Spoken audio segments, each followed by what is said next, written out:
What happens when a 15-year-old boy misses his very first flight, not because he was late, but because he chose to help an elderly man no one else would even look at? This isn't just any story of a missed plane. It's about integrity, injustice, and an unforgettable moment in an airport that changed one boy's life forever. Young man, you've inspired many, but also rattled some. Stay true. You have allies now. Who said doing the right thing doesn't come with consequences? Stick around, because what happened after this act of kindness will leave you speechless. Dear viewer, if you are watching my story for the first time, I humbly request you write the location from where you are watching right now, subscribe this channel and press the bell icon now not to miss the notifications of my daily published news stories. Thank you, and let's dive into the full story. 15-year-old Jamal Harris stood in the sprawling terminal of Atlanta Hartsfield-Jackson Airport, a battered duffel bag slung over one thin shoulder. He wore an oversized hoodie, jeans 2 sizes too big, and scuffed sneakers that had seen better days. His face was smooth and youthful, but his eyes carried the wary sharpness of a boy forced to navigate a world that often dismissed him. He clutched his boarding pass tightly in one hand, his first time flying alone. Jamal had been awarded a scholarship to attend a prestigious 2-week summer science program in New York City. His mother worked 2 jobs to help cover expenses not included in the scholarship, and Jamal had taken on tutoring kids in his neighborhood just to save enough money for incidentals. He'd arrived 3 hours early for his flight, determined not to miss this opportunity. But now, as boarding announcements echoed through the terminal, a commotion caught his attention. A few gates down, an elderly black man, well-dressed in a sharp gray suit, sat slumped in an airport wheelchair. Sweat beaded his forehead, and his hands trembled as he gripped the chair's arms. Passers-by streamed around him, faces buried in phones, dragging their carry-ons. No one stopped. A group of uniformed airline staff stood nearby, chatting and laughing, too busy to notice. Jamal's heart squeezed. He couldn't ignore the man's distress. He jogged over and knelt by the wheelchair. "Sir. You okay?" Jamal asked softly. The man's lips moved, but no words came. His breathing was shallow. Jamal's mind raced. He pulled out his phone and dialed airport medical services. When no one answered after 4 rings, he stood and waved frantically at the airline staff. "Excuse me. This man needs help," Jamal called. A tall white flight attendant, her red lipstick impeccable, glanced over with thinly veiled annoyance. "Sir, if he needs assistance, you should contact medical services." "I tried." No one picked up, Jamal shot back, his voice rising. Another staff member, a white male with slick back hair and an expensive watch, rolled his eyes. "Look, kid, we're busy. If he's having a problem, airport security will handle it." Jamal's cheeks burned. He needs help now.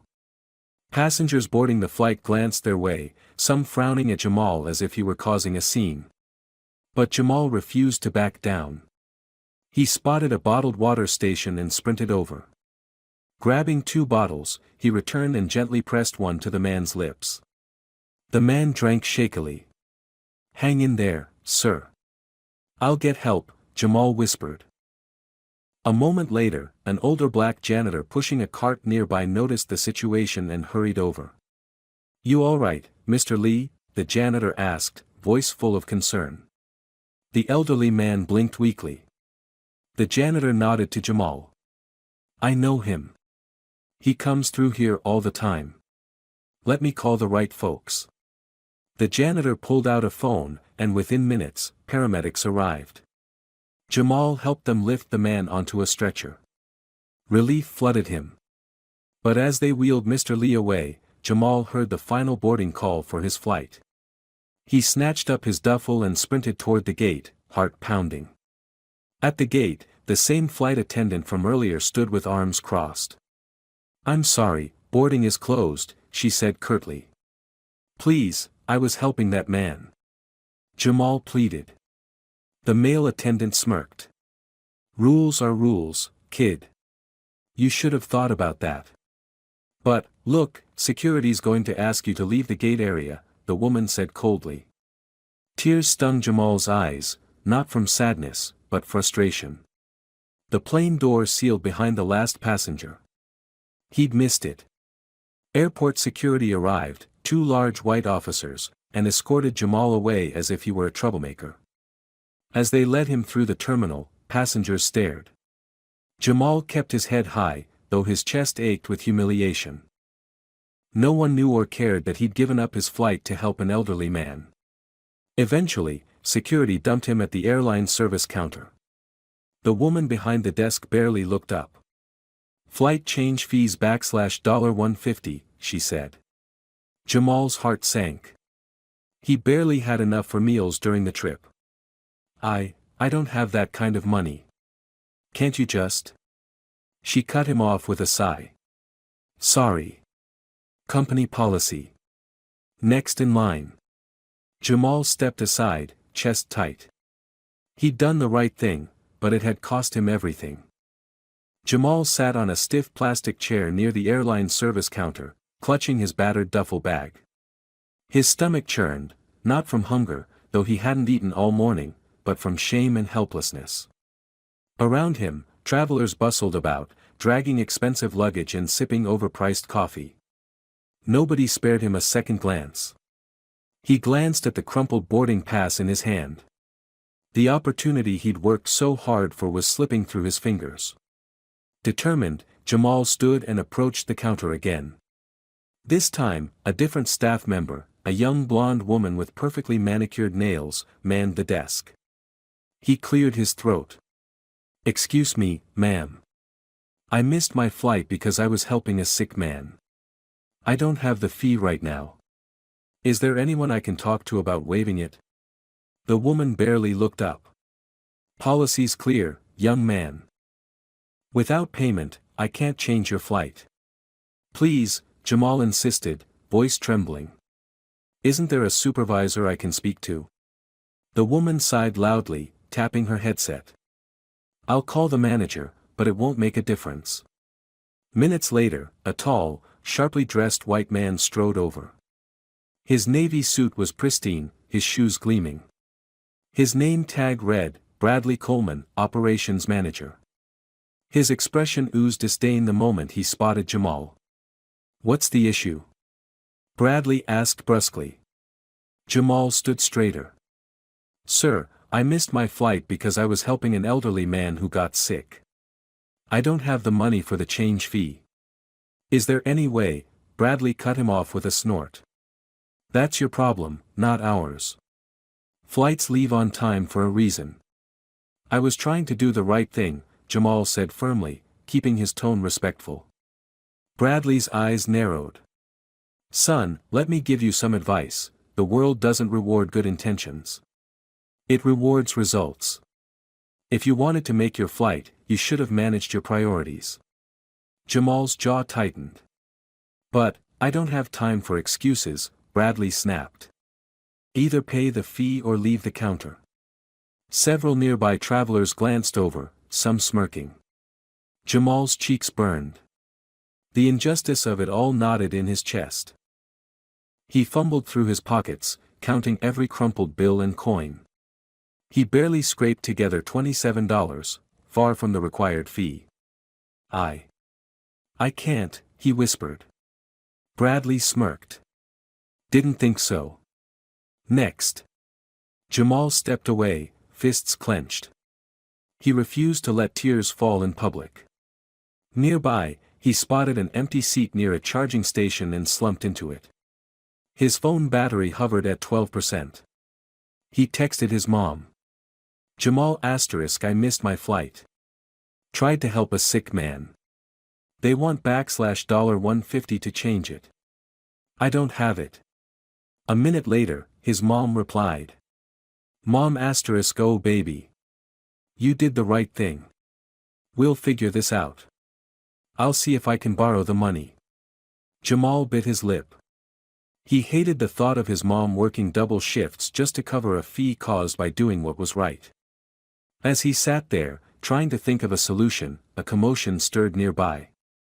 A group of airline executives walked briskly past, led by a short, stern-looking white woman with an entourage of suited assistants.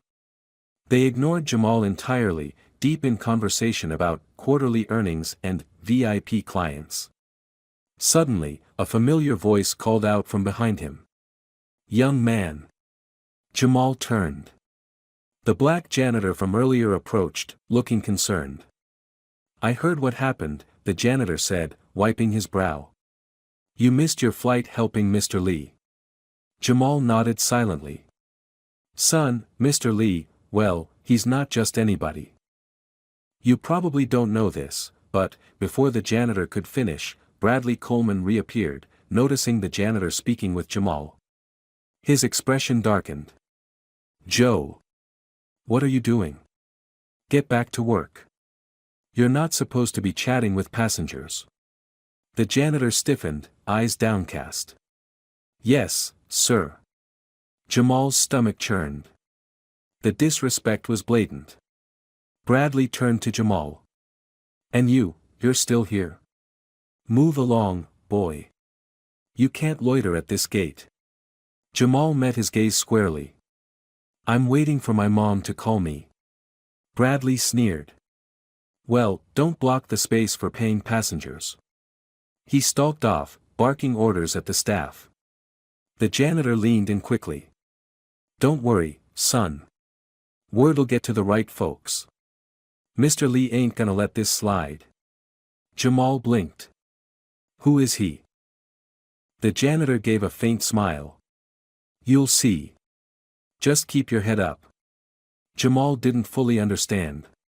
But something in the janitor's tone gave him hope. He settled back in the chair, determined to wait.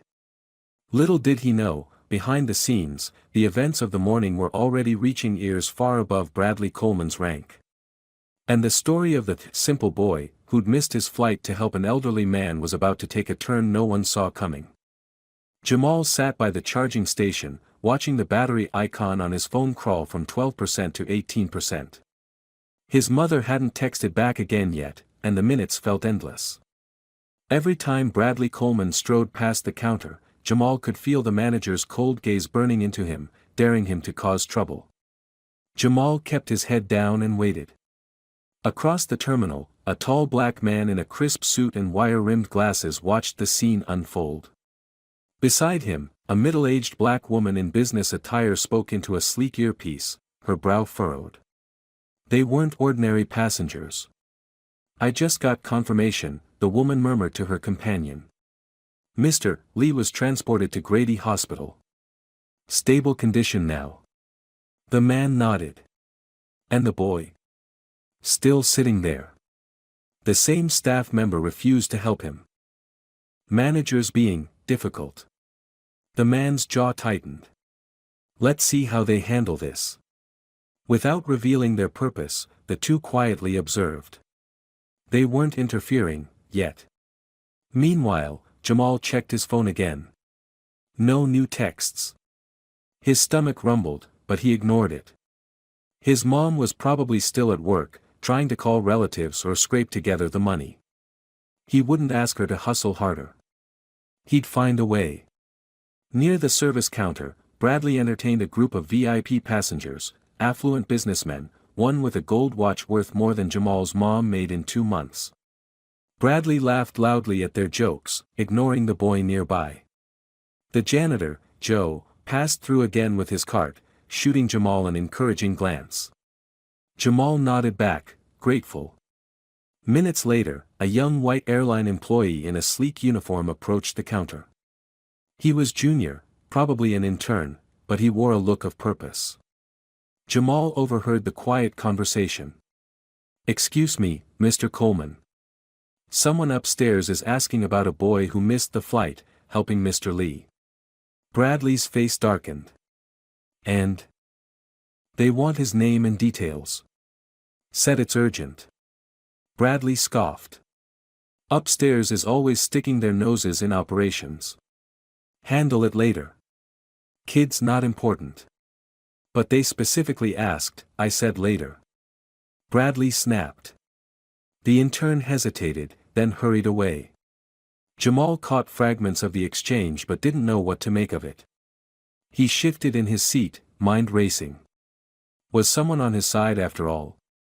As he pondered, a new passenger, a wealthy-looking white woman in a designer suit, strode up to the counter. "My first-class upgrade hasn't been processed," she said curtly. "Fix it." Bradley, all smiles now, bowed slightly. "Of course, ma'am. Right away." Jamal watched the deference Bradley showed the woman, so different from the contempt he'd received. He wasn't surprised, but it still stung. 15 years old, talented, hard-working, and still seen as just a simple boy. Back across the terminal, the tall black man finally turned to his assistant. "I've seen enough." The woman nodded. "I'll make the call." Within minutes, a ripple of movement spread through the terminal. Two corporate representatives in sleek black suits emerged from the executive wing, moving with purpose. They bypassed the lines, the passengers, the guards, heading straight for Bradley. Jamal noticed the energy shift. Conversations paused.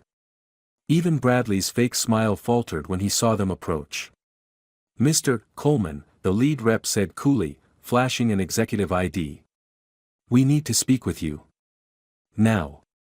Bradley stammered. I'm with customers, this is not a request." Jamal watched in stunned silence as Bradley was pulled aside. The tall black man and his assistant now crossed the terminal, heading toward him. "Are you Jamal Harris?" the man asked, voice calm but firm. Jamal blinked. "Yes, sir. I'm Charles Bennett. Executive Vice President, East Coast Operations." The words barely registered. Why would someone so high up know his name? "We've been informed of what happened this morning. First, let me thank you for what you did for Mr. Lee. It didn't go unnoticed." Jamal's throat tightened. He needed help." "That's exactly the kind of young man we want on our planes," Bennett said warmly. He gestured to his assistant. "Get Mr. Harris rebooked. No fees. First class. And arrange a meal voucher. He's waited long enough." The assistant was already on her phone. Jamal sat frozen, unsure of what was happening. After everything, now this. Nearby, Bradley returned to the counter, face pale. When he saw Jamal speaking with the executives, his jaw clenched. Bennett noticed the look. He leaned closer to Bradley. "We'll discuss your conduct later. For now, step away." Bradley obeyed, face flushed. The assistant returned with a bright smile. "Mr. Harris, your new flight leaves in 2 hours. First-class seat. Here's a voucher for lunch." Jamal stared at the crisp ticket and meal card handed to him.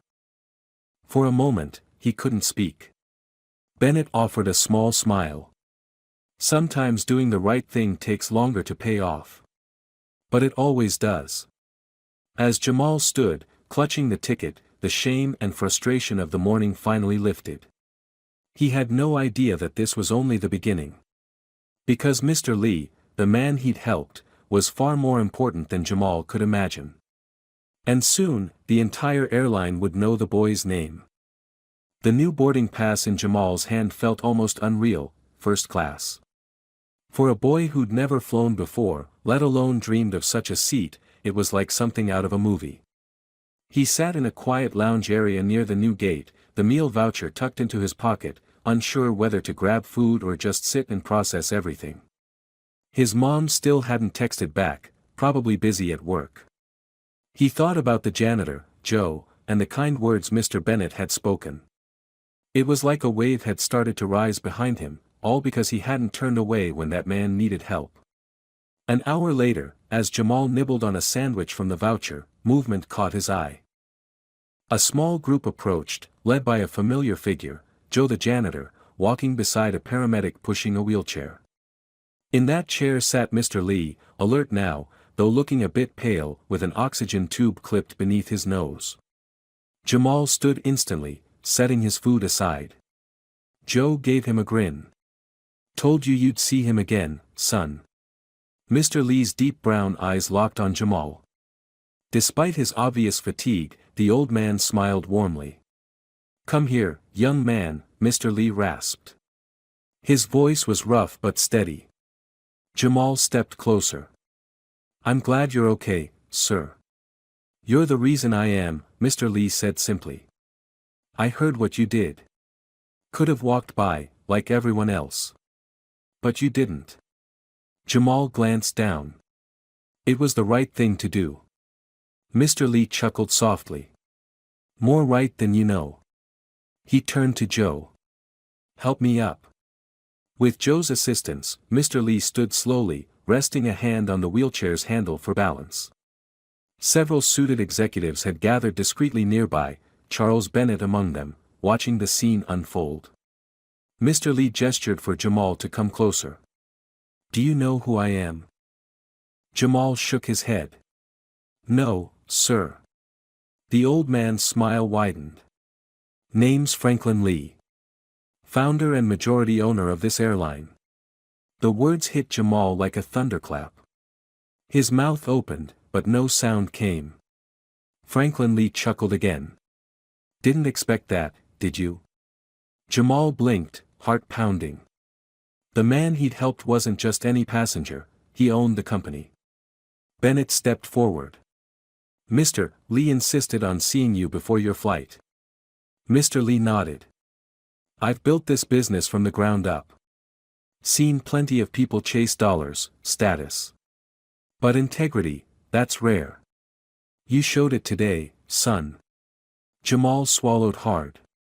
I couldn't leave you like that. That choice tells me everything about your character, Mr. Lee said. By now, whispers were spreading through the terminal. Staff members peeked from behind counters. Even Bradley Coleman, lingering in the distance, looked stricken. Mr. Lee's gaze swept the gathered crowd. His voice grew stronger. I've been watching this company closely. Lately, I've seen too many forget what matters, people. Service. Dignity. He fixed his gaze on Bradley. And Bradley paled. We'll answer for it soon. Turning back to Jamal, Mr. Lee placed a hand on his shoulder. You're flying first class today.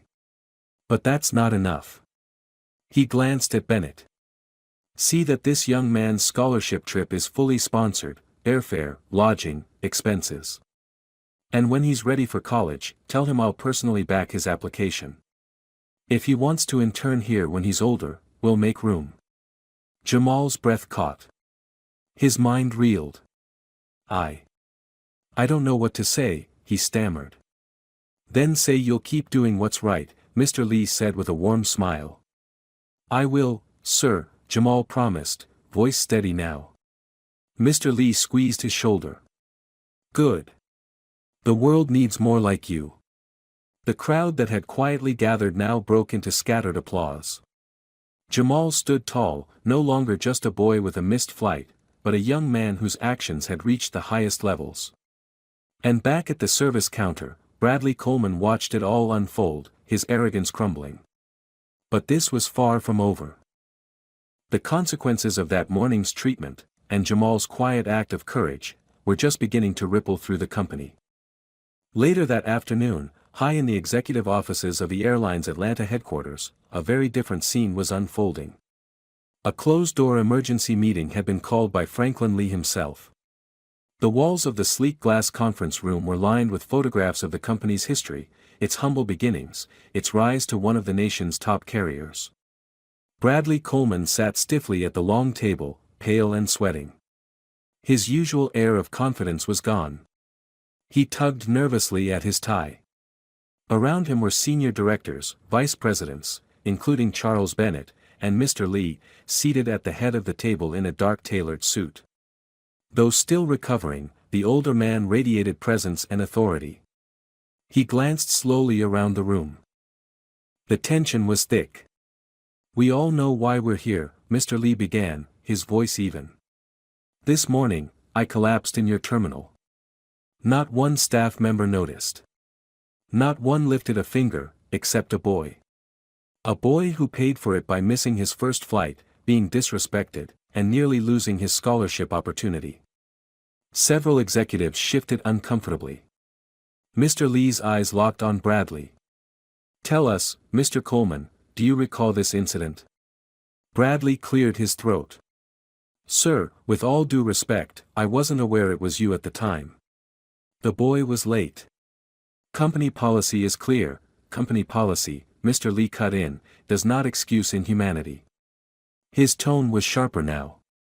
He turned to Bennett. "Charles, report." Bennett opened a folder. Multiple staff members were witnessed ignoring a medical emergency. Mr. Coleman refused to assist or escalate. The boy, Jamal Harris, acted alone until paramedics arrived. Afterward, Mr. Coleman denied the boy assistance, dismissed his explanation, and ridiculed him publicly. Witnesses confirm. Murmurs rippled through the room. Mr. Lee steepled his fingers. "And if I had died in that chair, Mr. Coleman?" Bradley swallowed hard. "Sir, that wasn't my intent." "Intent does not erase neglect," Mr. Lee said coldly. "How many others have been treated this way on my watch?" No one spoke. Finally, Mr. Lee leaned back. "Effective immediately, Mr. Coleman, you are suspended pending review. If further violations surface, expect termination." Bradley's face crumbled. "Sir, enough," Mr. Lee said. "Consider yourself fortunate you weren't fired on the spot." He turned to the rest of the table. "There will be changes. Training, new policy, stricter enforcement on ethics and conduct. I will not tolerate this kind of culture in my company." The executives nodded hastily. Then Mr. Lee surprised them. "One more thing. The young man, Jamal Harris, he will be recognized. His school, his scholarship sponsors, and even the media will hear what he did today. This company will not hide behind shame, we will elevate those who show real integrity." A few gasps followed. Media attention. On a teenage boy. Mr. Lee smiled faintly. "It's time people remembered what this company stands for." As the meeting adjourned, Bennett followed Mr. Lee into the hallway. "You think the media angle's wise?" he asked quietly. Mr. Lee nodded. "A company's reputation isn't built in boardrooms. It's built in moments, like that boy's choice today." Down in the terminal, unaware of the storm brewing above, Jamal finally boarded his first-class seat. The leather was soft, the space generous, worlds apart from the cramped rows in the back. He barely touched the food or the complimentary drink. His mind was too full. He couldn't wait to tell his mom everything. But even as the plane lifted into the sky, Jamal had no idea that the story was already spreading, first among the airline leadership, soon to media circles, and beyond. The simple boy who'd missed a flight was about to become known far outside of Atlanta. And the consequences, good and bad, would follow him faster than any jet. By the time Jamal's flight landed in New York, his phone was buzzing with messages. His mom had finally gotten a break at work and sent him a flurry of texts, first worried, then relieved after Jamal explained what had happened with Mr. Lee and the airline executives. "Mom *, baby, I am so proud of you. You did the right thing. Mom *, when you get to the dorm, call me. And eat something." Jamal smiled faintly as he read her words. The tension of the long day was still in his bones, but the kindness of Mr. Lee's promise, and that first-class experience, had begun to lighten it. At baggage claim, as he waited for his duffel to come around, his phone vibrated again. This time, it wasn't a text from his mom. It was a news alert. "Atlanta Airport teen helps ailing airline owner, misses flight, gains praise." Jamal stared at the headline, blinking. Below it was a photo, grainy, from someone's phone camera in the terminal. It showed him kneeling beside Mr. Lee's wheelchair, offering the water bottle. His mouth went dry. This was real. The story had leaked. As he read, more notifications followed, tweets, posts, shares. Some used phrases like humble hero and young man of integrity. Jamal felt both proud and strangely embarrassed. He hadn't done it for fame. He'd just done what felt right. But the story wasn't going away. When Jamal arrived at the summer program dorms, the director, a tall, cheerful black woman named Dr. Yvonne Carter, was waiting for him. "Jamal Harris," she called. "Yes, ma'am," he answered quickly. She smiled. "You've had quite the day, young man." The airline called ahead to explain the delay. "They've covered all your program fees and sent a sponsorship letter. And I believe this is for you." She handed him a sleek envelope embossed with the airline's logo. Inside was a handwritten note from Franklin Lee himself. "Mr. Harris, your actions today embody the best of us. Keep walking this path. My office will be in touch soon, Franklin Lee." Jamal's throat tightened as he read the words. But the surprises weren't over. Later that night, as he finally lay in his dorm bed, too wired to sleep, his phone rang again. Unknown number. He hesitated, then answered. "Hello. Mr. Harris," a deep voice greeted him. "It's Charles Bennett. Mr. Lee asked me to call personally." "Yes, sir." Jamal sat up straight. "We'd like to formally invite you to visit our headquarters after your program ends. Mr. Lee wants you to meet the board, and we're arranging a small recognition ceremony." Jamal's heart pounded. "Me? But you're the kind of young man this company should stand behind," Bennett said warmly. "Expect the official invitation tomorrow." "Thank you, sir," Jamal said softly. When the call ended, Jamal sat back, trying to absorb it all. Just that morning, he'd been humiliated at the gate, treated like nothing. Now, this. But back in Atlanta, not everyone was celebrating. Bradley Coleman sat alone in his condo, a glass of whiskey untouched on the table. His phone was filled with furious messages from other middle managers, asking what happened, how the story had blown up, and why Bennett and Lee were personally involved. Bradley scowled. That simple boy had embarrassed him, and now the whole company was talking about it. Worse, Bradley's own record was under review. He'd heard whispers that HR had reopened old complaints. "This isn't over," he muttered bitterly. But it wasn't his call anymore. Franklin Lee had set the tone, and the company was following it. Meanwhile, Jamal drifted into a restless sleep, unaware that reporters were already trying to track him down. The morning headlines would carry his story even further. And soon, his quiet act of kindness would bring him face to face with the most powerful people in the airline industry. By sunrise the next morning, Jamal's story had gone viral. National news outlets picked it up after a local journalist posted about the Atlanta teen who helped save an airline owner. The hashtags #YoungHero and #RightThing spread across Twitter and Instagram. A few clips from the airport security cameras had leaked, showing Jamal waving frantically at airline staff while kneeling by Mr. Lee's wheelchair. At first, Jamal didn't even notice. He woke in the narrow dorm bed, rubbing his eyes, thinking only about orientation day for the summer science program. But the second he grabbed his phone, the screen lit up with dozens of notifications, texts from classmates back home, DMs from strangers, emails from reporters. He stared at the flood of messages, overwhelmed. "Mom *, you are all over the news, baby. Reporters are calling me at work. I'm so proud of you. Don't let it stress you, okay? We'll talk tonight." As Jamal scrolled, his stomach flipped. Reporters wanted interviews. News anchors wanted to fly him home for TV spots. Even a few big-name celebrities had tweeted about his integrity and grace. At breakfast in the student lounge, Dr. Carter approached with a kind smile. "Morning, Jamal. I imagine you've seen the news," she asked gently. He nodded, unsure what to say. She handed him a printed letter. "We've been contacted by Mr. Lee's office. He's requested that no media disturb your studies here. They're handling press inquiries." You're protected. But after the program ends, there will be an official event with Mr. Lee in Atlanta.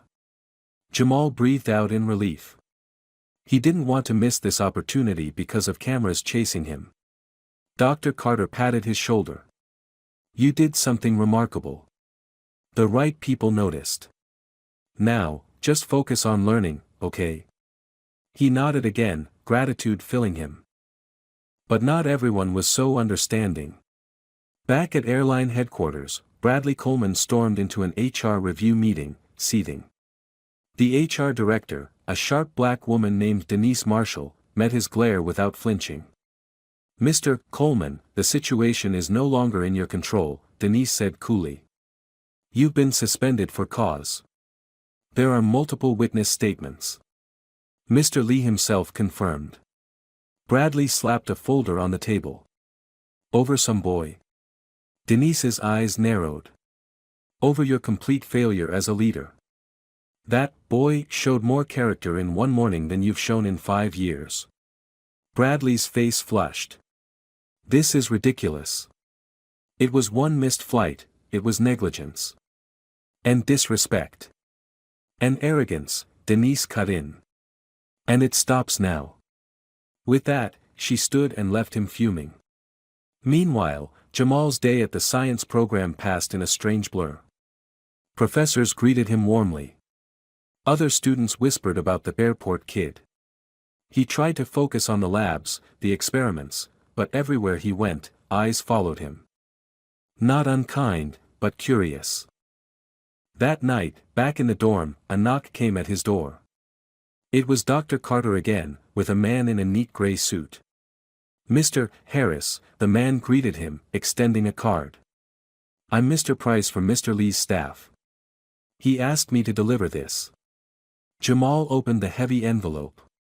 Inside was a formal printed invitation. In recognition of your courage and integrity, you are invited as an honored guest to the Franklin Lee Foundation's annual Leadership Gala, private dinner and recognition ceremony to follow, transportation and accommodations provided for you and one family member. Jamal stared at it, heart racing.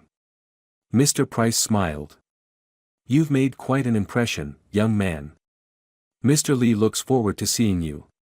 Jamal swallowed hard. Thank you, sir. You've earned it, Mr. Price said simply. After they left, Jamal texted his mom, fingers shaking. Jamal asterisk they invited me to a gala. I can bring one person. Mom asterisk OMG baby. I'm taking off work. We're going together. You did this. We're so proud of you. As he lay in bed that night, Jamal finally allowed himself a small smile. What had started as a simple choice, helping a man in need, had led to a whirlwind he never imagined. But deep down, he knew, he hadn't changed. He was still just Jamal Harris, 15 years old, trying to do right. The world, though, was seeing him very differently now. And soon, he'd step into a room full of the richest, most powerful people in the business world, where even more surprises waited. 3 weeks later, the night of the gala finally arrived. Jamal stood in his small bedroom at home, heart thudding in his chest as he tugged on the new suit his mom had helped him pick out, a sharp navy blue with a crisp white shirt and black tie. It wasn't custom or fancy like what the other gala guests would wear, but it made him stand taller. His mom stepped in behind him, adjusting the collar gently. You look so handsome, she whispered, her eyes shining with pride. Your grandma would be so proud to see you tonight. Jamal swallowed hard, nodding. A sleek black town car had been sent by Mr. Lee's staff to take them to the downtown Atlanta Convention Center, where the Franklin Lee Foundation Gala was being held. It was a glittering event, corporate elites, politicians, celebrities, and media would all be there. In the car, Jamal kept fiddling with his tie. His mom reached over, steadying his hand. You're going to do fine, she said. Just be yourself. You didn't ask for this attention, but you earned it. As they pulled up to the grand entrance, Jamal's breath caught. Red carpets, velvet ropes, camera flashes everywhere. People in gowns and tuxedos glided up the steps. An aide from Mr. Lee's staff met them at the door. "Mr. Harris, Mrs. Harris, this way, please." Inside, the ballroom shimmered with crystal chandeliers, gold accents, and elegant tables dressed in white linens. Waiters in black vests served hors d'oeuvres to Atlanta's elite. Jamal felt every pair of eyes glance their way as they were escorted through the crowd. Some people smiled in recognition, others, especially the rich older men, gave dismissive glances. Jamal recognized the look.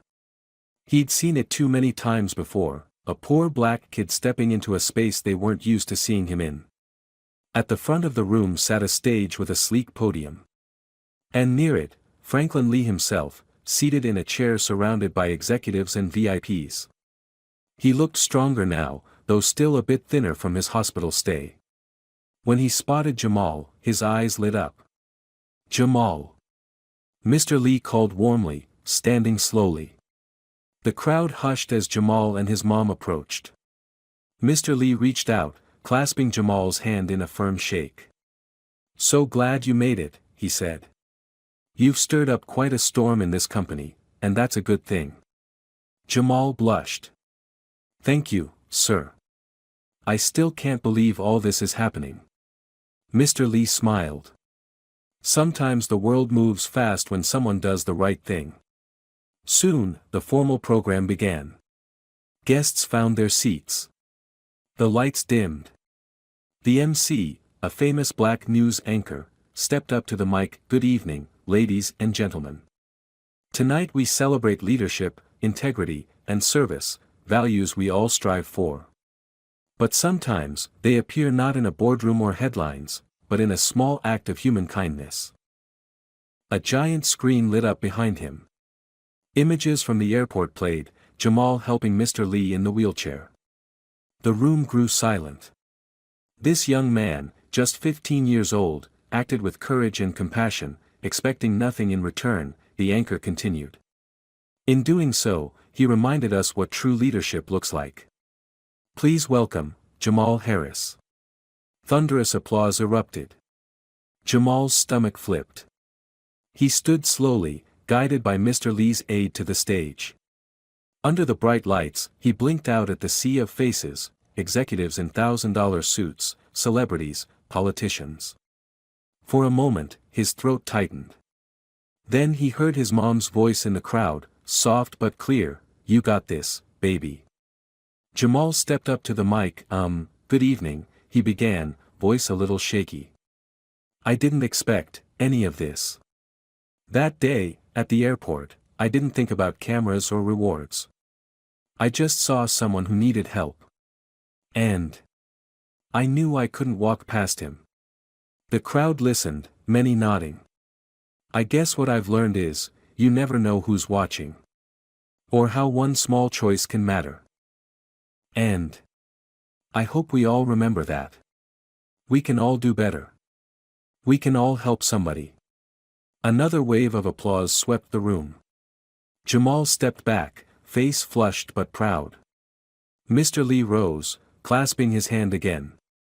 "Young man," Mr. Lee said into the mic, "your words remind us all why this company must change for the better. Starting tonight." He turned to the crowd. "Let it be known, this young man has a full internship offer waiting at this airline when he turns 18. And should he choose college, his first-year tuition is now covered by the Franklin Lee Foundation."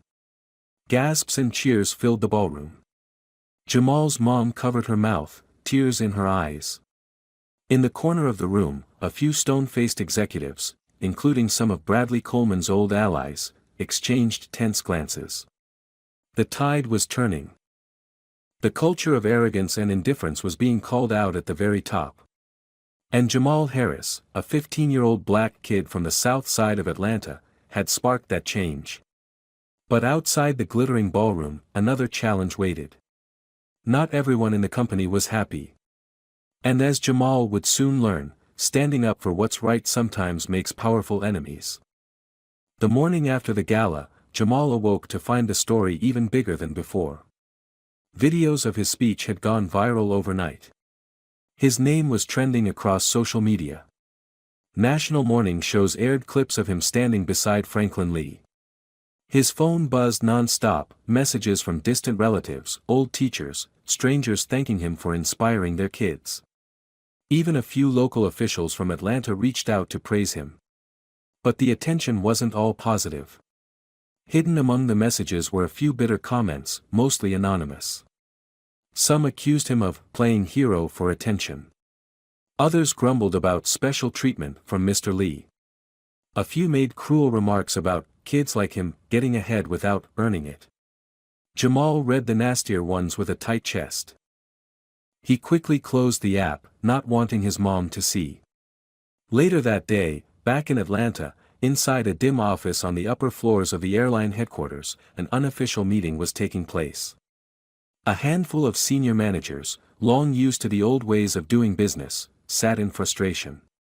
One, a balding VP named Richard Lawson, scowled at the latest headlines. "That boy's got the media eating out of his hand," he muttered. "Lee's using this to shift everything. New ethics review panels. Cultural retraining. Come on." Another executive, a sharp-featured woman named Claire Dalton, sneered. "It's all PR. The board will calm down in a month." Lawson shook his head. "Not with Lee pushing this hard. And now there's talk of new hiring guidelines, more promotions for diverse candidates. It's a full shakeup."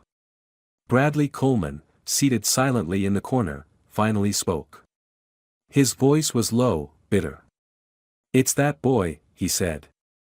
"If he hadn't meddled, none of this would have happened."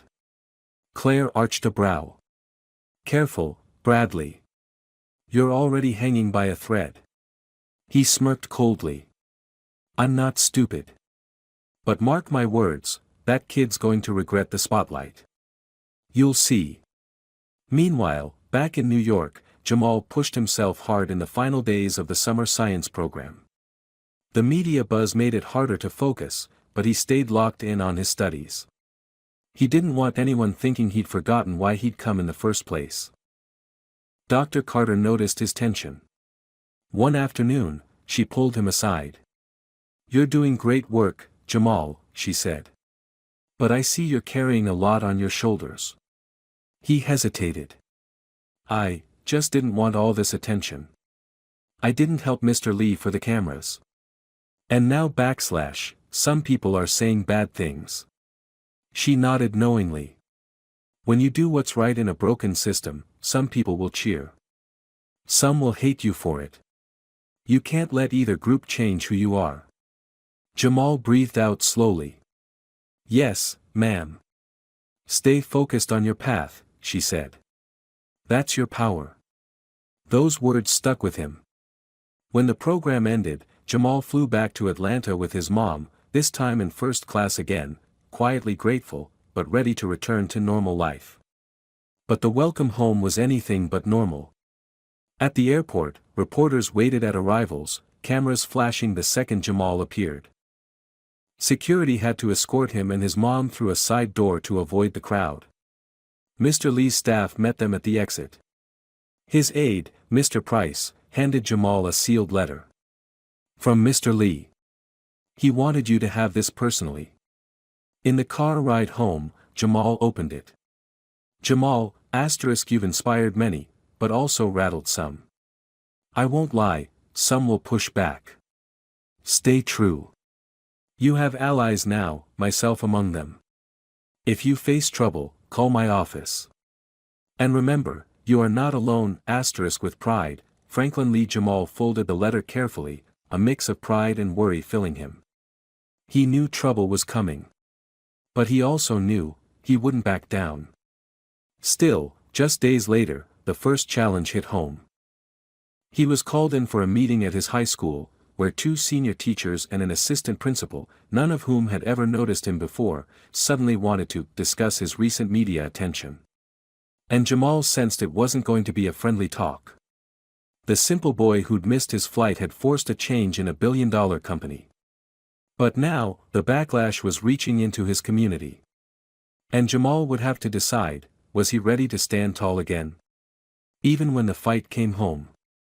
Jamal walked through the familiar halls of his high school, the letter from Franklin Lee tucked inside his backpack. Though he tried to return quietly after the whirlwind summer, the story had followed him. Students still whispered as he passed. Some smiled or nodded in support, but others looked at him with something colder, resentment, envy. He ignored it, head held high. But now, summoned to a special meeting with the assistant principal and 2 senior teachers, Jamal felt that old knot of tension return to his stomach. He entered the small conference room, where Assistant Principal Martin, a tall, stern white man with thinning hair, sat with 2 teachers, Mr. Grayson, the chemistry teacher, and Ms. Finch, an English teacher known for favoring the honors kids from the wealthier side of town. Jamal sat down quietly, his mom having been called for work at the last minute. Mr. Martin began, folding his hands on the table. "Jamal, we've all seen the media attention you've brought to the school with this airline story," he said in a clipped tone. "Quite the spectacle." Jamal frowned slightly. "I didn't bring the attention here, sir. I was just helping someone." Mr. Grayson cleared his throat. "While your actions were commendable, some feel it's become a distraction in the classroom. We've received reports that students are acting up, thinking they'll get famous too." Ms. Finch added, "It's important to remember that no one here is above the school rules or our code of conduct, Jamal." Jamal's pulse quickened. The tone was clear. They weren't proud of him, they were irritated that the poor black kid had gotten more attention than their star students. He drew a slow breath. "I understand the rules, ma'am. And I never asked for any of this. I'm here to learn." Mr. Martin's voice hardened. "That may be, but the school board is sensitive to controversy. We'll be monitoring your conduct closely this semester.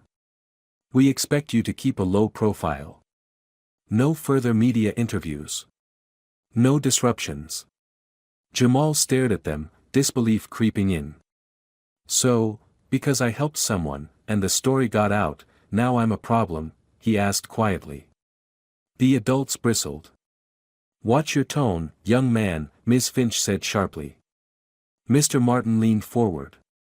"We're giving you a chance to move on from this. Don't make it harder on yourself." Jamal clenched his fists under the table.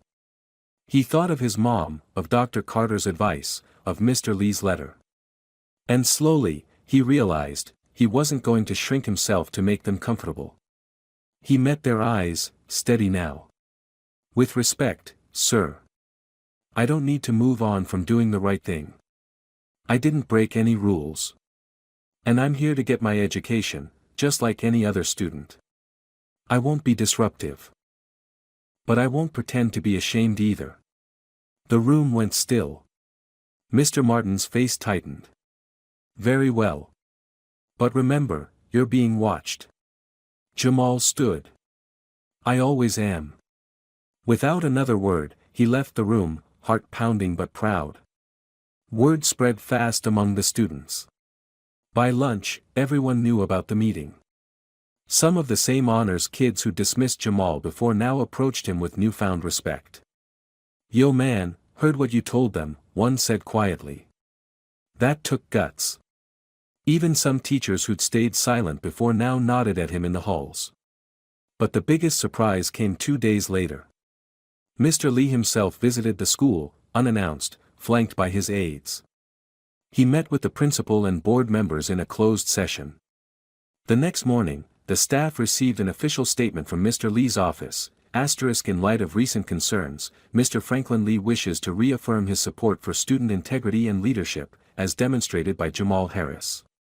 The Franklin Lee Foundation will also be funding a new leadership scholarship for students of character at this school, open to all. The message was clear. The attempts to silence Jamal had failed. Later that week, in chemistry class, Mr. Grayson avoided Jamal's gaze. Ms. Finch barely spoke to him. But Jamal didn't care. He had stood his ground. And now, more students, especially younger black kids in the lower grades, looked at him with hope. He'd become a symbol, even if he hadn't asked for it. That night, sitting at the kitchen table with his mom, Jamal pulled out Mr. Lee's letter again. "You know," he said quietly, "I think, this is just the start." His mom smiled softly. "You're right, baby. You've already shown them, you know how to stand tall." And Jamal knew now, whether in an airport terminal, a corporate boardroom, or a high school classroom, he wasn't just a simple boy anymore. He was ready for whatever came next. In today's world, where so many walk by without seeing those in need, one young boy proved that compassion is stronger than status. No act of kindness is too small, and sometimes, the simplest choices echo louder than any fame or fortune. Let this story remind us, always stand up, always help, no matter who's watching, or who isn't. Because doing the right thing will always find its way back to you. If this story touched your heart as it did ours, please like this video, share it with your friends, and subscribe to this channel for more inspiring true stories. Together, let's keep spreading hope, integrity, and the courage to care.